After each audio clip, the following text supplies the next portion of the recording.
Hello everyone, स्वागत है आप सभी का बायोलॉजी इन ब्लड पे। मैं शुभम श्रीवास्तव लेकर आया हूं आज बहुत ही इंटरेस्टिंग टॉपिक जो बोर्ड एग्जामिनेशन के लिए भी बहुत इंपॉर्टेंट होता है। वो टॉपिक जिसे हम फोटोसिंथेसिस के नाम से जानते हैं। फोटोसिंथेसिस सुनते हमारे दिमाग में एक चीज तो बहुत अच्छे तरीके से क्लियर हो जाता है कि एक ऐसा प्रोसेस है जिसके मदद से प्लांट्स अपने फूड को बनाने वाले हैं, राइट।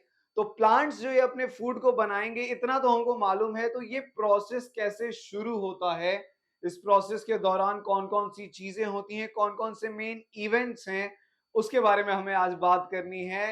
एंड प्रोडक्ट क्या बनता है, क्यों ये इंपॉर्टेंट है प्लांट्स के लिए, तो ये इंपॉर्टेंट है ही, साथ में ये फोटोसिंथेसिस बाकी दूसरे लिविंग ऑर्गेनिजम्स के लिए भी बराबर से इंपॉर्टेंट है। तो इन सब चीजों को आज कोशिश किया जाएगा कि इस वीडियो के अंदर समझा जाए।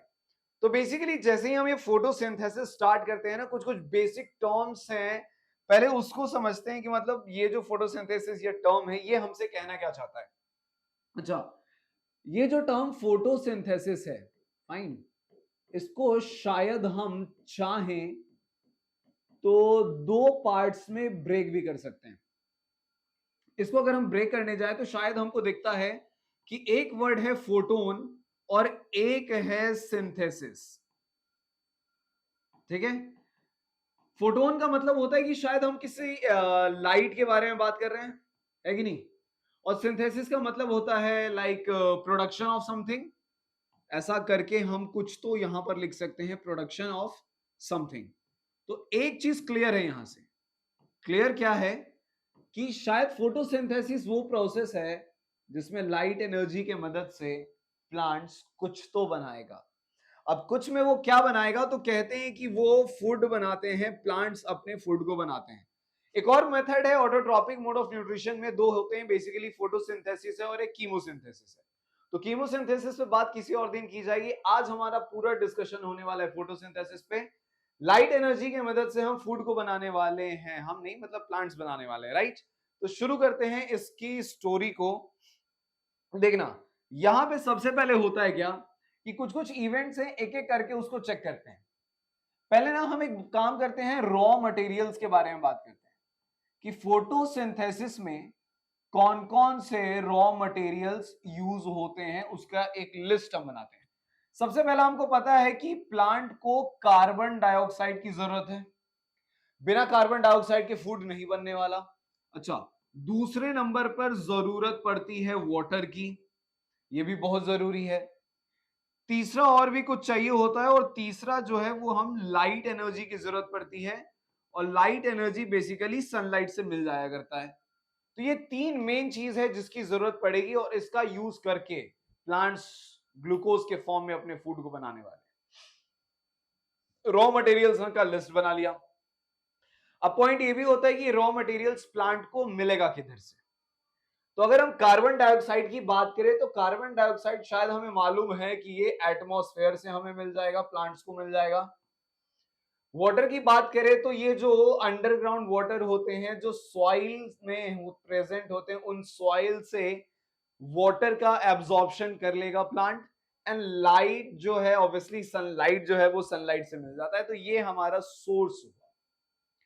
अब जब कार्बन डाइऑक्साइड को एटमॉस्फेयर से लिया जाता है तो नेक्स्ट टॉपिक ये होना चाहिए कि किस जगह पर इसको एक्सेप्ट किया जाता है। मतलब ऐसा कि अगर एटमॉस्फेयर से प्लांट कार्बन डाइऑक्साइड ले रहा है तो उस कार्बन डाइऑक्साइड को लीफ के मदद से लेगा, स्टेम के मदद से लेगा, या रूट के मदद से लेगा। अल्टीमेटली हमें करना यह है कि उस किचन ऑफ द सेल में, किचन ऑफ द सेल जब हम बोलते हैं तो किचन ऑफ द सेल का मतलब है कि हम लीफ के बारे में बात कर रहे हैं, क्योंकि यही वो जगह है, this is the site of photosynthesis. मतलब प्लांट्स में फोटोसिंथेसिस इन्हीं ग्रीन लीव्स में होता है। तो हमारे कहने का मतलब है कि एटमॉस्फेयर से कार्बन डाइऑक्साइड जो है वो भी इन लीव्स के द्वारा एक्सेप्ट किया जाएगा। सॉइल का ये एब्जॉर्प्शन करने में रूट मदद करेंगे, और सनलाइट के एब्जॉर्प्शन में भी लीव्स का ही रोल रहने वाला है। एक एक करके इसको समझते हैं कि ये कैसे काम करेगा, राइट। सबसे पहले ना हम एक काम करते हैं, सबसे पहले एक लीफ को उठाते हैं। सबसे पहले एक लीफ को उठाया ऐसे, और इस लीफ को ना हम इस पार्ट को माइक्रोस्कोप में डाल के एक बार चेक कर लेते हैं। जैसे ही इसको माइक्रोस्कोप में डालोगे ना, तो सबसे पहले तुमको ना इसको थोड़ा खूबसूरत बनाने की कोशिश करते हैं। तुमको एक लेयर दिखेगा कुछ ऐसा, इस काइंड का, इस तरीके का लेयर देखने को मिलेगा। इस लेयर का नाम एपिडर्मिस होता है। ऊपर वाले साइड है, this is the upper epidermis, और इधर साइड आपको देखने को मिल जाएगा लोअर एपिडर्मिस। और लोअर एपिडर्मिस में कुछ इस तरीके के स्ट्रक्चर भी देखने को मिलेंगे। अब इसकी लेवलिंग कर लेते हैं, फटाफट समझ में आ जाएगा कि कौन क्या चीज है।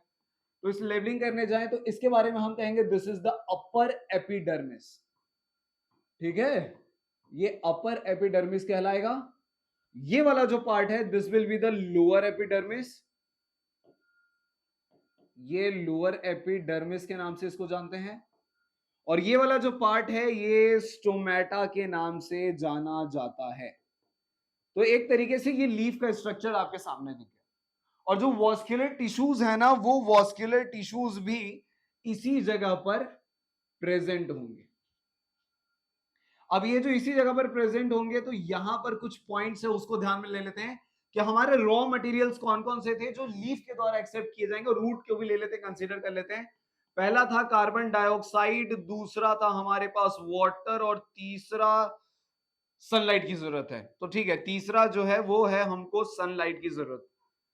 अब इन सब चीजों को कैसे एक्सेप्ट किया जाएगा? ये जो स्टोमेटा है, ये बहुत ही, स्टोमेटा के बारे में अगर हम बात करें तो ये बहुत ही छोटे छोटे स्मॉल पोर्स हैं। स्मॉल पोर्स हैं, तो ये वो रास्ता है जिधर से ये गैसेस उस लीफ के अंदर एंटर करने वाली। कहने का मतलब है कि स्टोमेटा, जब एक होता है क्लोज स्टोमेटा, ओपन स्टोमेटा, तो जब स्टोमेटा ओपन होगा तो इसी रास्ते प्लांट, ये जो है लीफ, वो कार्बन डाइऑक्साइड को एक्सेप्ट कर लेंगे। ठीक है, कहीं तो रूट था, और रूट के थ्रू जो जाइलम है, अगर क्लास 9 का कुछ थोड़ा बहुत याद है तो जाइलम के बारे में हमने पढ़ा था कि ये वो टिश्यू है जिसके मदद से वाटर एंड मिनरल रूट से लीफ तक के रास्ते को तय करते हैं, और फ्लोएम जो है वो फूड का ट्रांसपोर्टेशन करता है।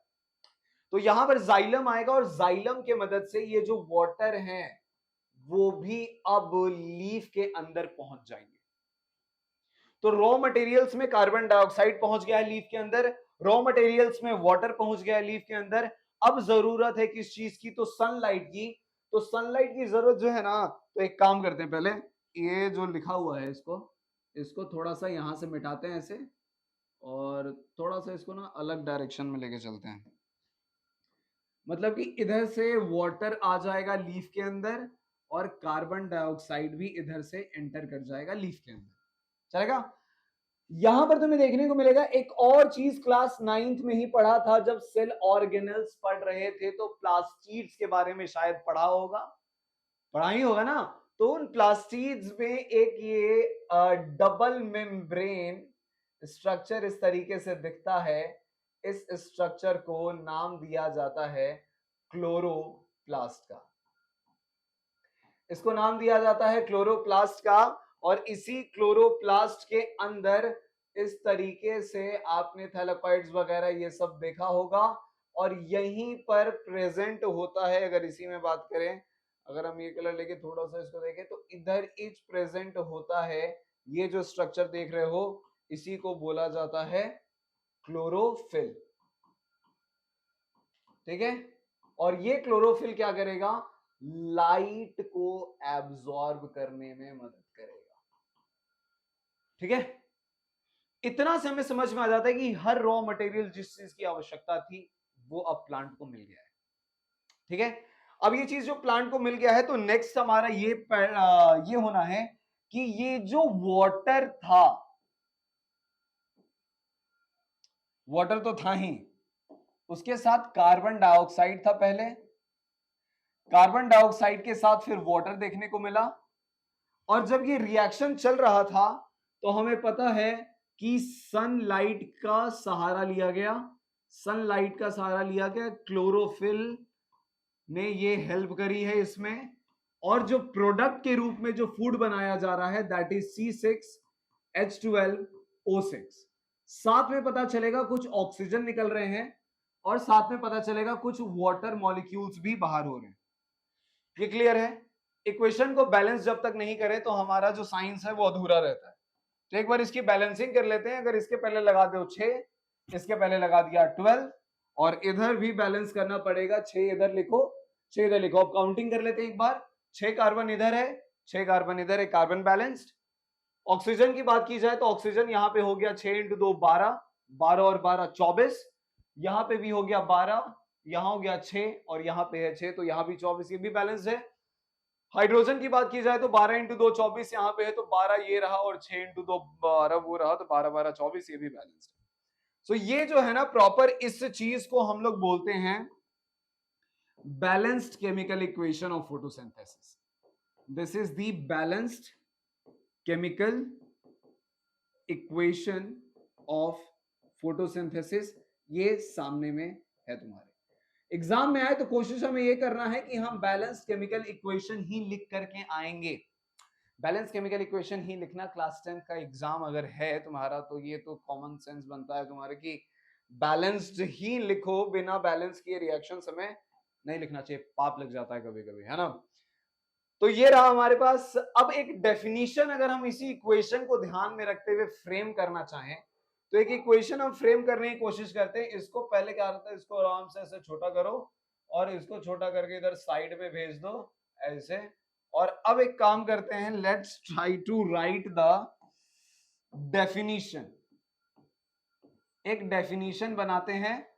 डेफिनेशन में हम एक चीज ध्यान रखेंगे कि जो भी रॉ मटेरियल्स एंड प्रोडक्ट हम सबको कंसीडर करना है डेफिनेशन में। तो ऐसे लिखते हैं कि it is a biological process, मतलब photosynthesis is that biological process by which green plants और ऑर्गेनिजम्स, जरूरी नहीं कि ये फोटोसिंथेसिस ग्रीन प्लांट्स में भी होगा, बाकी के ऑर्गेनिजम्स में भी हो सकता है, शायद किसी और भी ऑर्गेनिज्म से फोटोसिंथेसिस होता है। किसमें होता है, drop in the comment section. अब आगे बात करते हैं।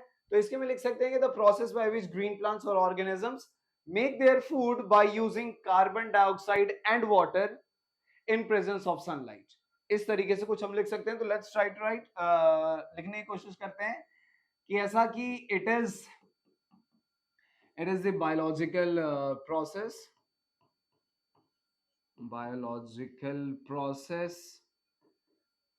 by which green plants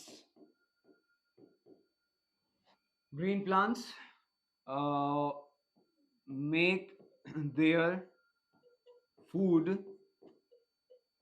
food के बगल में ऐसे डाल करके C6H12O6 लिख दिया, पता चल गया कि ग्लूकोज बना रहा है। तो मेक देयर फूड यूजिंग, ऐसा लिख दिया, using carbon dioxide and water in presence of sunlight. तो जो हमारा डेफिनेशन है ना, या रट्टा करने वाली चीज नहीं, मतलब रट्टा मारने वाला बिल्कुल भी पॉइंट नहीं है इसमें। जो इक्वेशन है उसी इक्वेशन के बेसिस पे यहाँ पे डेफिनेशन लिख दिया है कि बायोलॉजिकल प्रोसेस है जिसमें ग्रीन प्लांट जो है वो फूड बना रहे हैं ग्लूकोज के फॉर्म में। यूज क्या किया जा रहा है, तो कार्बन डाइऑक्साइड और वाटर को यूज किया जा रहा है, और किसके प्रेजेंस में, तो सनलाइट के प्रेजेंस में काम हो रहा है। तो ये जो प्रोसेस होता है ये सिंपली फोटोसिंथेसिस का एक बहुत ही शॉर्ट में ये इंफॉर्मेशन आपको मिला। एक और लंबी वीडियो बनाई जाएगी ऑन द सेम टॉपिक जिसमें हम लोग बात करेंगे कि कौन कौन से इवेंट्स होते हैं, किस तरीके से गार्ड सेल्स स्टोमेटा की ओपनिंग एंड क्लोजिंग में मदद करते हैं ताकि गैसेस एक्सचेंज हो सके, किस तरीके से यहाँ पर क्लोरोफिल का रोल होता है ताकि वो लाइट एनर्जी को कैप्चर कर पाता है, किस तरीके से वाटर मॉलिक्यूल्स का ब्रेक डाउन होता है यूजिंग दैट सनलाइट, और किस तरीके से फिर कार्बन डाइऑक्साइड का रिडक्शन होता है।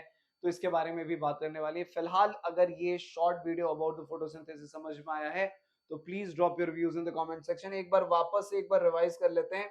इट वाज लाइक दिस कि ये फोटोसिंथेसिस जो है ये कुछ लाइट का यूज करके हम ये करने वाले हैं। एक बेसिक सा पॉइंट ये कहता है। इसके बाद हमें पता है कि कुछ रॉ मटेरियल्स में carbon dioxide, water and sunlight का यूज करना है। कार्बन डाइऑक्साइड फ्रॉम एटमॉस्फेयर, ये वाटर जो है वो सॉइल से मिल जाएगा, और ऑब्वियसली लाइट के लिए sunlight is responsible. Like leaf का सेक्शन हमने बनाने की कोशिश की, ये रहा एपिडर्मिस, इधर से वाटर आ जाएगा, इधर से कार्बन डाइऑक्साइड, यहाँ सनलाइट को एब्जॉर्ब किया जाएगा, and finally this is the balance chemical equation, और ये रहा उसका बहुत ही प्यारा सा छोटा सा डेफिनेशन। ठीक है, तो इसी तरीके से मिलते रहेंगे, कुछ वीडियोस आपके साथ शेयर करते रहेंगे। तब तक के लिए हंसते रहिए, मुस्कुराते रहिए और पढ़ते रहिए बायोलॉजी इन के साथ। Tata, thank you, bye bye.